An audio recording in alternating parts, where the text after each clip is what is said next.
জায়গায় যদি যাই তখন জিজ্ঞাসা করবে এই আমজনতার তারেক ভাই আসছে, এভাবেই তো বলে নাকি আমজনতার উমুক আসছে। আমার নেত্রী আমাদের আপনার হলো সাধনা মহান আপু, ওনাকে কি বলবে আমজনতার সাধনা আপু আসছে। এই যে এখন ওনারা এই সেম একই আমজনতা নামটা কিওয়ার্ড হিসেবে রাখাতে এই আমজনতা এখন আমাদেরকে আবার মানে নতুন করে প্রমাণ দিতে হবে, ও এটা মিয়া মুশফিকুজ্জামান তারেক ভাইয়ের অংশ আমজনতা, আবার বলবে রফিকুল আমিনের আমজনতা।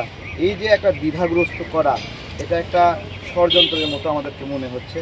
আমরা এখন পর্যন্ত রফিকুল আমিন সাহেবকে অবগত করেছি, তাদের দলের লোকদেরকে অবগত করেছি যে তারা যেন এই জায়গাটাতে সংস্কার করে, এখন পর্যন্ত আমরা বলছি।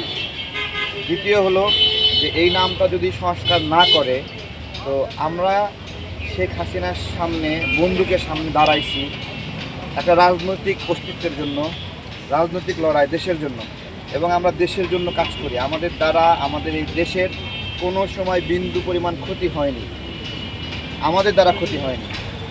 দেশের উপকারের জন্য আমাদের এই দলের অস্তিত্ব অত্যন্ত জরুরি।